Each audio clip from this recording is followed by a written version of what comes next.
ইণ্টাৰনেটত এতিয়া এটা বহুত ভাইৰেল ভিডিঅ' হৈ আছে যে উৰিষ্যাত মানুহ এজনে বেংকৰ পৰা তেওঁৰ ভনীয়েকৰ নামত থকা টকাখিনি উলিয়াব গৈছিলে আৰু বেংকে তেওঁক ইমানে হেৰেছ কৰিলে যে উপায় নাপায় তেওঁৰ ভনীয়েকৰ কবৰৰ পৰা তেওঁৰ স্কেলিটন খান্দি উলিয়াই বেংকত লৈ গৈছে প্ৰুফ হিচাপৰ কাৰণে। আৰু তাত এতিয়া সেই ভিডিঅ'টোৰ ওপৰত বহুত জনা শুনা ব্যক্তিকো মই দেখিছোঁ যে কৰি আছে যে এনেকুৱা ধৰণৰ কামবোৰ বেংকৰ কৰ্মচাৰীয়ে কিয় কৰে, ইমান সাধাৰণ কথাৰ কাৰণে ইমান হেৰেছমেণ্ট কৰিছে এটা 19,000 টকাৰ কাৰণে। চ' মই এই কথাটোৰ কাৰণে ক'ব বিচাৰিছোঁ, যিহেতু মই নিজে এটা বেংকৰ এমপ্লয়। ফাৰ্ষ্ট কথা, আপুনি যেতিয়া বেংকত পইচা উলিয়াব যাব আৰু বেংকত নিয়ম থাকে, আপুনি যদি চেক লৈ যায় তেন্তে সেইখন চেক আপোনাৰ নামত আপোনাৰ চেক হয়, কিন্তু কাৰোবাৰ আপোনাৰ হাতত দি পঠিয়াইছে, তেখেতৰ নামটো আপুনি লিখি দিছে, তেন্তে বেংকে সেইটো বেলেগক পে' কৰিব পাৰে। কিন্তু যদি আপুনি উইথড্ৰল ফৰ্মত পইচা উলিয়াবলৈ যায় তেন্তে সেই বেংকৰ মানুহজন তাত প্ৰেজেণ্ট থকাটো জৰুৰী। সেইটো হৈছে বেংকৰ নিয়ম, কাৰণ সেইটোত আপোনাৰ একাউণ্টৰ ছেফটিৰ কথা আছে। এতিয়া আজি মানিছোঁ সেই মানুহজনৰ ভনীয়েকজন মৰি গৈছে আৰু তেখেত যথেষ্ট দুখীয়া ঘৰৰ মানুহ আৰু ভনীয়েকৰ একাউণ্টত পইচা আছিল, তেখেতক দৰকাৰ হৈছে মানিছোঁ।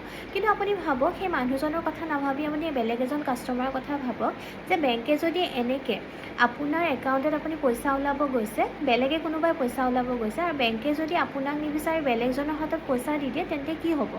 আপোনাৰ একাউণ্টৰ ছিকিউৰিটিটো ক'ত গ'ল? চ' ছিকিউৰিটি পাৰ্পাছত বেংকৰ RBI কিছুমান গাইডলাইন বান্ধি দিছে যে উইথড্ৰল ফৰ্মত যদি আপুনি পইচা ওলাবলৈ যায় তেন্তে আপুনি প্ৰেজেণ্ট থাকিবই লাগিব।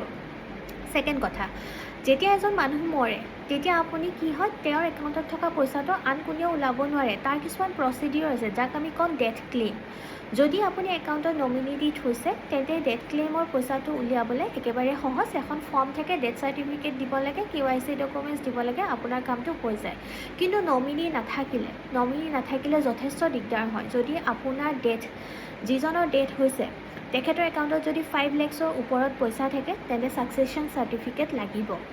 আৰু যদি 5 লাখৰ তলত আছে তেন্তে যথেষ্ট কিছুমান ডকুমেণ্টছৰ দৰকাৰ হয়, যেনে ইণ্ডেমনিটি বণ্ড, ডিছক্লেইমাৰ, এনেকুৱা ধৰণৰ বহুত কিছুমান ডকুমেণ্টছৰ দৰকাৰ হয়। যিহেতু বেংকৰ হাতত নমিনি নাই, যিহেতু যিজন ব্যক্তি একাউণ্ট হোল্ডাৰ আছিল তেওঁ জীয়াই থাকোঁতে তেওঁ কাকো নমিনি দি থৈ নগ'ল, গতিকে সেইকাৰণে তেওঁ ডেথ হৈ যোৱাৰ পিছত তেওঁ পইচাখিনি যোনে ক্লেইম কৰিব, সেই ক্লেইমখিনিৰ সঁচা হয়নে নাই তাৰ স্বাৰ্থত যথেষ্টখিনি ডকুমেণ্টছ ল'ব লগা হয়।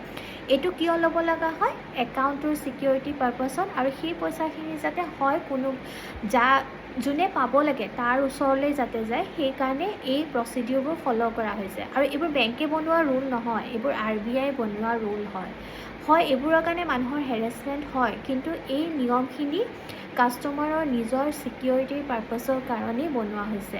ইমান আজিকালি ফ্ৰড হৈছে, এইবোৰ গাইডলাইন যদি ফ'ল'ই নকৰে তেন্তেতো আৰু ইজি হৈ যাব আপোনালোকৰ একাউণ্টৰ পৰা পইচাখিনি ওলাই লৈ যোৱাৰ। সেইখিনি কথা মানুহে বুজিব লাগিব। বাকী গোটেইখিনি গাইডলাইন যদি বুজাই দিয়ে তেন্তে মই নাভাবোঁ যে ইমানো টান। কিছুমান পঢ়া লিখা মানুহৰ কাৰণে, যিখিনি ধৰক কি বুলি ক'ম আমি, অশিক্ষিত মানুহ, তেওঁলোকৰ কাৰণে অকণমান দিগদাৰ হয়, কিন্তু গাইডলাইন্সটো চবৰে কাৰণে একেই ন। এতিয়া যদি বেংকৰ মানুহজনে তেনেকৈ পইচা উলিয়াব দি দিয়ে, তেন্তে কালি পৰহি অডিট আহিলে কি হ'ব? অডিটততো গোটেইখিনি ধৰা পৰিব, তেন্তে তাৰ কম্পেনচেশ্যনখিনি কোনে কৰিব? তেতিয়াতো বেংকৰ এমপ্লয়ীজনৰ চাকৰিটোও যাব পাৰে। সেই কথাওতো মানুহে ভাবিব লাগিব। এটা ভিডিঅ' ভাইৰেল হ'ল বুলি আৰু সেইটোৰ ওপৰত আমি যিহকে কমেণ্ট কৰি বেংকৰ কৰ্মচাৰীবোৰ এনেকুৱা ইমান হেৰেছ কৰে, অমুক কৰে, এনেকৈ কৰি ভিডিঅ' বনালে বা ষ্টেটাছ আপলোড কৰিলেতো আমাৰ কাম শেষ হৈ নাযায়। তো এই কথাখিনি মানুহে বুজিব লাগিব।